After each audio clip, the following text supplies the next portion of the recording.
Hey guys, welcome back to the channel ToonPang. It is Jaden here. I'm actually reshooting this video because I realized after I had gotten done filming that I had missed a couple important things I wanted to talk about with this deck. So instead of, doing like a post-credit thing, I would just reshoot the whole thing. So that's what I'm doing now. Let's get straight into the video. It is Timelords. I've had a lot of fun with these recently. The deck is extremely budget friendly. You can pick the whole deck up for about 50 Australian dollars, 60 Australian dollars. It all depends on your extra deck and what you want to tech in. Really fun deck. It's really good against a certain meta decks. There are hard counters to this deck, but again, this deck isn't itself a hard counter to other decks. True Dracos is a good example. This deck is a complete blowout against True Dracos if they can't open up their skill drains. It also burns faster than Trickster and has a lot of ways of performing the same OTK, and most of the times that OTK is going to involve Gustav Max.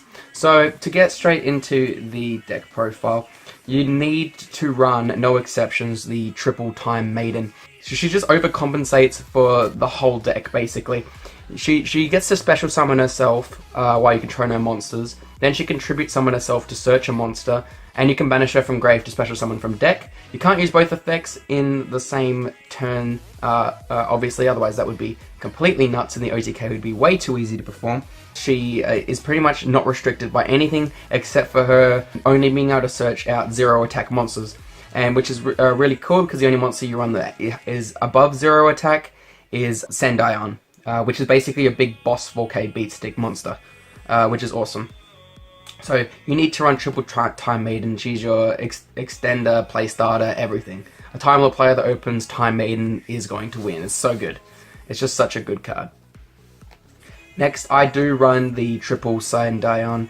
I see people running this at 2, and I don't see why. I want to perform the OTK as much as possible. And with my experience, there's like a few ways you can do the exact same OTK. He's part of the first way that I'll show you guys at the end of this video and how to perform that OTK. So basically his effect, he's a 4K beat stick that you can normal summon if your opponent controls a monster. He's the only Time Lord that has a restriction that says if your opponent controls a monster, you can normal summon it. Everything else you can just normal summon while you control nothing. Which is a little bit of a restriction for him, but it's not too bad, because this is a going second deck. Honestly, Time Lords want to go second because they abuse your opponent's field, and that's basically how they run. They're a going second deck. So his effect reads, they all have at the end of the battle phase effects, so he can't do any damage to your opponent with his 4K stats, but what he does do is at the end of the battle phase, he does inflict 2000 burn, and his 4K stats do come in handy because it doesn't stop you from destroying monsters by battle, so that's why it is really cool and really important to be running triple Sandion. Really love the card. Next, a little bit of a favorite of mine at a triple of is a Michion. Michion is basically, she is the only card that you must have for the OTK combo. The other cards you can replace with a couple other options, but she is a recurring must. Basically, you can normal summon her while you control no monsters, and at the end of the battle phase, if this card battled, you halve your opponent's life. It's that simple. You just halve your opponent's life. Obviously, you don't take any battle damage or anything else for their effects. Really ridiculous. While I go on, I should explain that Time Lords, they share the same passive effect as they can't be destroyed by battle or card effect, and then they bounce themselves back to the extra deck during the standby phase of your next turn, which is really cool. Which is they actually remove themselves for you to normal summon other ones, which isn't entirely bad in and of itself, which is actually really cool. Really like the premise of the deck. Then they all have their own individual effects after their battle. The next 3 of I run, which is super controversial, but I'll justify myself in a bit, is triple Raffion. I see people running this at 1 or 2, and I understand that it is completely reliant on your opponent. However, if you can't pull off the first 2 ways of doing the combo, I'll explain how she can come in handy with the combo later. Her Time Lord effect is when she battles at the end of the battle phase, deal damage to your opponent equal to the attack of a monster this card battled with. So basically, if you attack a 3K monster, they take 3K damage. Very simple, very explanatory. The next cards I run are starting to get into the 2-ofs. I run 2 Lazion. I gotta explain the Lazion. He's basically, if your opponent catches on that is a going second deck and they make you go first, you want to see Lazion. He's basically your best going first card, because if you summon him going first and pass, as soon as your opponent does their draw, once per turn, when they draw a card, he burns them for 1,000. So he's one of the few Time Lords that has an exception to his shared effects, in that he actually gets an additional one. Now he does have an end of the battle phase effect, where if he battled at the end of the battle phase, shuffle your opponent's graveyard back into their deck. This is obviously really good if you're versing a 60 card player, or if you're versing a deck that can abuse the graveyard. So really important to be running this at least 2, and yeah, same Time Lord effects apply. Next 2 of I run is Camion. He is probably the best in terms of getting off his effect. I would like to run him at 3, but the monster count in this deck is already extremely high, and I'll explain that in a bit, and I just could not make room for a 3rd. Basically, his effect reads at the end of the battle phase, you bounce 1 card your opponent controls back into the deck, and then they can't respond to that though. So that's why he's so good, because he has the additional effect that they can't respond to his effect activating. So he's the only one that can't be basically negated by cards that say when a monster effect is activated, because the Time Lord's activating effects aren't passive. But yeah, same passive effects as all other Time Lords with him as well.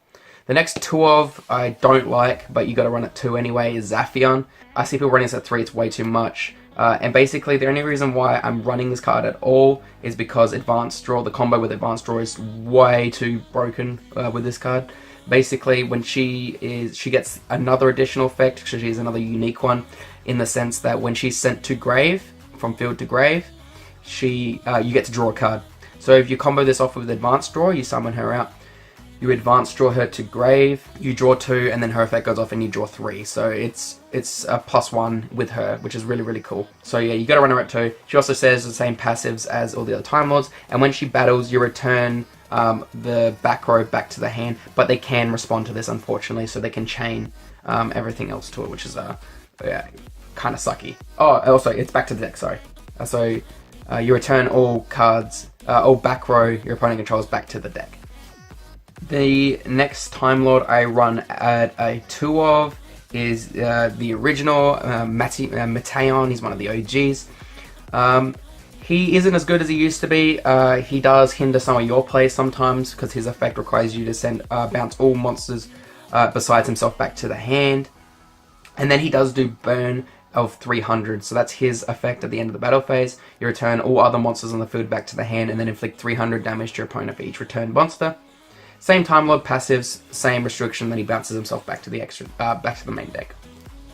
So him at a 2 of is actually kind of clutch sometimes, and I like it at a 2 of. More Time Lords is good. The last one of I run is Gavion. People take this card out completely, but I think it's completely necessary at least 1. If you get Goki U-linked, and you can play through the Tri-Gate, you summon this. You bounce all the cards you control, the opponent controls back into the decks, and then they draw for everything that was returned to the main deck. So obviously that sounds really bad, but he does return extra deck monsters back to the extra deck, and for everything returned to the extra deck, they draw 0, which is absolutely amazing. So if you get Goki U-linked, if you return all their link monsters back to the extra deck, they draw 0 and are left with nothing.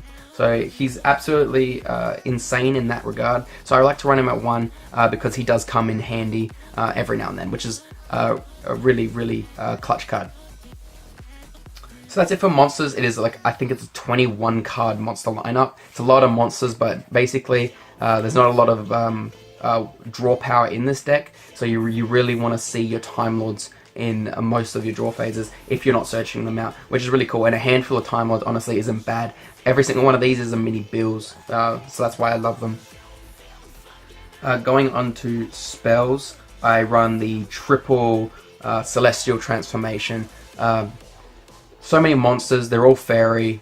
This card is so free, basically. It just reads, special summon a fairy type monster from your hand, and then destroy it during the end phase, but they're all protected from destruction. So it's just special summon a fairy monster from your hand. That's all this card reads. It's completely, it's so free. It's nuts. There's no restriction on it. It's awesome. And it's a quick play, so you can set it. Your opponent manages to clear your board with your Time Lord somehow, and then you just flip up a Celestial Transformation, a special another Time Lord from your hand, and that's going to be really, really oppressive. And that's why I really love that card. The next one I run at a 2 of, because I'm only running the other one at a 2 of, is 2 Advanced Draw. Advanced Draw, honestly, is It's a little bit situational. It's not great all the time, so that's why I only run it at a 2 of. But yeah. So 2 of that. The next card I'm really enjoying running is Mound of the Bound Creator. Really loving this card. Basically protects them from targeting, and if they negate the Time Lord's effects and destroy them by battle, their monster also gets destroyed, which is really cool. And when it dies, you can search out a divine monster, which I'll explain how that comes in handy later. The one terraforming to search it out, so I just want to run the 2-1 ratio so I don't really brick on these, because having multiple of these is not that great. So yep, just basically my little lineup there. Then the one-off spells, you play 1-for-1 and Foolish Burial for basically the same purpose of searching out your Time Maiden. This one will get it to field to get its search from deck ability, and this one bypasses the whole thing and basically sends it straight to grave, so you can banish it from grave straight away and basically special summon a Time Lord from deck, which is really cool. So those two are a must, and then the last one of I run is Monster Reborn. Soul Charge is not good in this deck. This is a battle-based deck, so not having a battle phase is a really big problem, and basically the whole point of the Time Lords is to get onto the field, battle, and then they bounce themselves back. So if you Soul Charge out for all your Time Lords in your grave or whatever, you're going to get no benefit off of that, because they're just going to sit there, and then they're going to bounce themselves back to the main deck anyway. So you're going to get 0 plus off of any of that. So Monster Reborn is free and it's amazing. So yeah, Monster Reborn is a must, in my opinion. Going on to traps, this deck does run traps, which is the 3 probably best trap that I absolutely adore in this deck is Torrential Tribute. Again, your monsters can't be destroyed by card effect, so you basically just Torrential Tribute, and it's a Raigeki, basically. Every single one of these is Raigeki, and you can Raigeki during your opponent's turn. So why not run Torrential? It's absolutely insane. So triple Torrential. The next 3 of trap you run is 3 Empty Machine, and then you run the 2 other ones. So you run the Infinite Machine and Infinite Light. I'll explain each of these. So basically, Empty Machine is good in its own right, so you run it at 3 basically. You can discard 1 level 10 to draw another card. These aren't once per turn, so these aren't hard once per turns. So if you had 2 of these on the field, you can do both. So you can discard 2 Time Lords to draw 2, which is pretty good. And if you control no set back row, you can set number 2 directly from deck, and then when number 2 is activated, you destroy number 1. Basically, that's how they go. And you want to get all the way up to number 3, which I'll explain in a little bit. So when number 2 is activated, this card's also really great, but you can't activate it without first having number 1 on the field. So these are one-offs for that reason solely. But number 2 is really good because basically it's another copy of Celestial Transformation, in the sense that once per turn you can special summon a Time Lord from your hand. And then if you control no set back row, because when he's activated he pops number 1, so you will control no set back row, you set number 3 from deck. Which is really cool. And number 3 again, he has a restriction of you need to have number 2 on the field already to activate it. But number 3, now this is where it gets insane with Time Lords. Number 3, so they all have protection, so that's really cool. You don't need to worry about them getting MST'd or anything. But number 3 is, it's basically a win condition in and of itself. You can special summon Time Lords. Once per turn, if you control no monsters, you can special summon Time Lords from your hand, graveyard, and deck, 1 from each. You don't need to go 1 in each. You can just go hand and deck, and they don't return back to deck during your next standby phase. So they're permanent Time Lords on your field, so you can basically just set up for anything you want. Infinite Light is crazy good. Really cool. Okay, just going on to the extra deck really quick. For now, we have Subjugate Railcar and Gustav Max. He is an absolute necessity. You can't run the deck without this because it is your OTK enabler. So you just need to run it. I just run 2 Super Dora because it's protected by everything. That's what's really cool about it. The Ravenous Tarantulas package is like standard, I guess. And then some other cards you can run are just like number C9 or whatever it is, and then the Sky Palace Guardian. I run like filler cards of multiples and stuff, but you can just run Link monsters if you really want to. But I don't see the need to. They're not absolutely necessary, and they're not fully reliant on the extra deck at all. Where it gets really fun is in the side deck. So going onto this side, I run triple Cosmic Cyclone. You don't need to discard out a hand, and this deck needs its hand size. This is just the best option out there right now. I run another Mound of the Bound Creator and another Terraforming if I decide to side in another card. I run Triple Dimensional Barrier. This card's basically the rogue deck killer. Cyber Dragons have been doing pretty well lately. Heroes have been doing pretty well lately. Thunder Dragons, they're going to be doing well, I guess. So this card is preemptive in the side deck for those. Really liking it actually in there as well. The next card I run, which is actually a really funny card, which I don't see a lot of Timelord players playing. It's basically just a bit of a troll card, really for a meme, is Triple All-Out Attacks. Now, I don't blame people for not actually knowing what this card does. Honestly, I didn't even know about this card until I started looking into a little bit of spice for this deck. Basically, All-Out Attacks reads, when a monster is special summoned, it is changed to attack position and must declare an attack. I mean, if you are special summoning, you're going to be attacking with those Time Lords anyway, because it's the whole premise of the deck. But if your opponent does it, they're going to be attacking your Time Lords. And Time Lords get their effect whether they attack or are attacked. So basically forcing your opponent into that situation is really, really good. So I run triple of this because it's a little bit of spice for this deck, something that makes it unique. The next card I run is Double Jizukiru, the Kaiju. Basically, he is the best Kaiju this deck can run. It's level 10, 3300 attack. Really good in combination with like Raffion and stuff. If Raffion attacks into it, they take 3300 damage. If you get 2 in hand, you summon it and you summon it to your side of the field as well. You can send it to the grave with advanced draw to draw 2, which is really, really, really, really cool. So, and it doesn't eat up your normal summon either, which is absolutely amazing. So double this is really, really important. And now the next card I run, which I'm absolutely loving, is Double Rasphere Mode. I didn't want this at 3, and the reason why I don't want it at 3 is because it's searchable off of Mound of the Bound Creator. How insane is that? Basically, Mound of the Bound Creator will protect all your monsters, give you an additional destruction in case their effects get negated, and if Mound of the Bound itself gets destroyed, you can search Rasphere Mode straight from deck to your hand, and that is as much as a troll as it's going to get. Basically, your opponent pops your field spell that's been giving them trouble, and then they get to watch you add Rasphere Mode directly from your deck to your hand. Absolutely insane. Love it.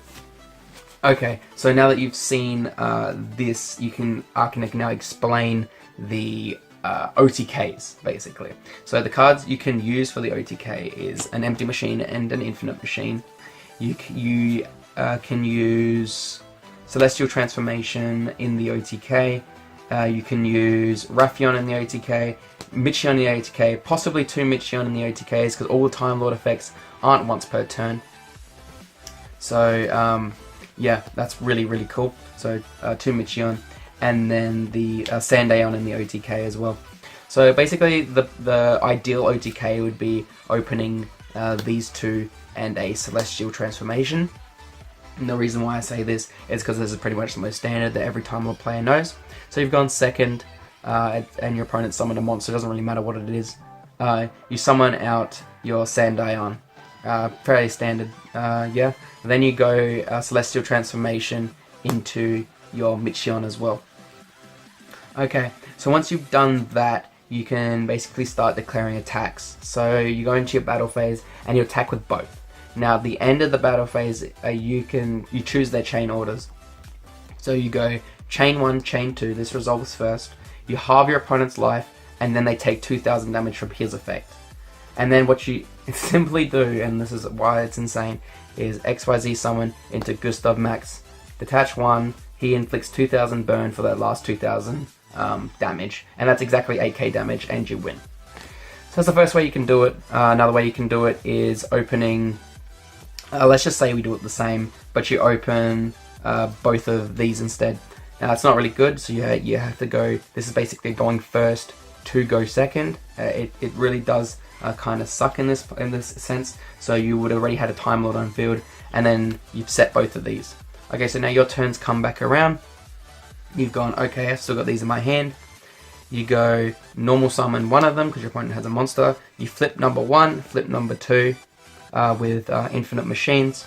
Infinite Machines does the exact same thing as Celestial Transformation. Special summon Michion, and then you do the exact same thing. You attack, overlay for Gustav Max, and then detach, and you win. So it's super simple. So that's if your opponent makes you go first. You can possibly open that hand. It's not very likely, but it's just another way you can do it, which I have pulled off, and that's the only reason why I know about it. Another way you can do it is you can use Raffion and her. Again, you still need to run her, like you still need to open her. She is basically the most important card. So I'm not going to do it in the hard way, I'm just going to do it with Celestial Transformation from now on. Just keep in mind that you can do it the hard way with these two. But from now on, I'm just going to do it with Celestial Transformation just to make it a bit quicker. So what you do here is you can normal summon either one of these, it doesn't really matter, so just normal summon, then you activate Celestial Transformation, summon out Raffion. Now, as long as your opponent controls a monster with 2000 or more attack, you can pull off the OTK again. And that's why I run Raffion at 3, she's basically another OTK enabler. If they've had their turn, it's really likely that they're going to have a monster with 2000 or more attack. So you just swing with Raffion, swing with Michion, end your turn, chain 1, chain 2, they halve their life, and then you 2000 plus burn them. For that, overlay, Gustav Max, detach 1, you win. Really, really simple. Another way you can do the OTK, and this is actually really funny, is 2 Michion in your hand, and then again with the Celestial Transformation for this one. All the Time Lords aren't once per turn, or not hard once per turn, sorry. So you can basically go, actually they're not once per turn, I mean if you had 2 battle phases, but just for the sake of this, you go normal summon 1, Celestial Transformation out the other one, you go declare battle phase, attack, you go, doesn't really matter how you do it, chain 1, chain 2, halve your opponent's life to 4000, halve your opponent's life again to 2000, overlay, Gustav Max, you win. You can also pull off the OTK using Time Maiden, so with Time Maiden, Sandion, and a Celestial Transformation. What you can do instead is special summon Time Maiden, get the search off, so tribute her, and then search for the Michion from your deck, and add that to your hand. So as long as you use that, as long as you only use that effect, you can still special summon, and that's really key here. So you can normal summon then. Oh, sorry, either one doesn't really matter. You can then normal summon the Sandion to then Celestial Transformation out the Michion, and then go off and do your same combo, just XYZ summon into Gustav Max and win. So Gustav Max, detach 1, win. So her only restrictive effect is number 2. Is her second effect, or technically third if you count the she counts as 2 tributes, I guess. But yeah, she does a lot. She has 3 effects. Really amazing card. Adds even more consistency to this OTK. He's your enabler. Basically you need Gustav Max. I'd even bump this to 2 just in case they stop it the first time around, just because Gustav Max is really, really good. He's also a 3k beast stick that can still attack after using his effect. So if they do manage to negate your Time Lord's effects, and this has happened a couple of times if you're playing against a lot of really smart players, that you'll summon out a Time Lord, they'll negate the effect. So you can go Celestial Transformation out to another one. And now what you can do is you can attack with that one, but more often than not, he can only do 2000 damage. You can XYZ summon into Super Dreadnought Gustav Max, do the 2000 burn, and then attack with a 3k monster as well. Really, really cool plays you can do with Gustav Max. Definitely recommend bumping him up to 2. So that is the OTKs you can do with this deck and some combos you can do.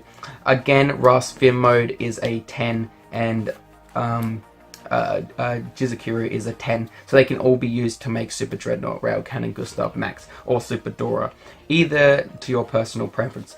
Be careful with Ras Fear Mode. I only say this because he does get a bit annoying when he comes back, because you give it to your opponent and then he hits your field again. Your Time Lords will bounce themselves back to deck, and then you can't just straight up normal summon another Time Lord without tributing because he's on the field now.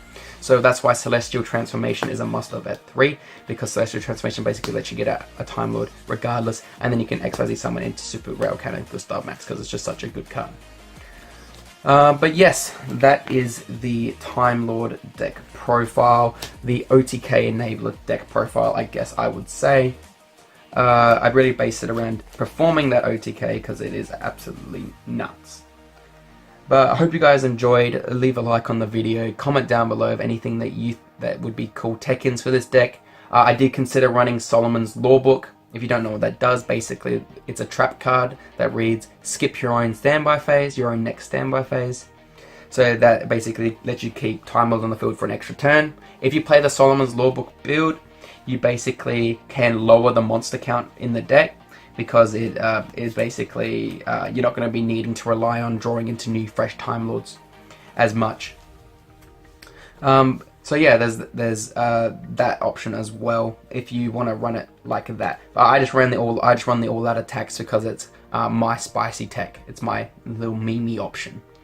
But yeah, like I said, if you like the video, leave a like, comment down below, subscribe to the channel if you're not already, and we'll see you guys next time. The apocalypse.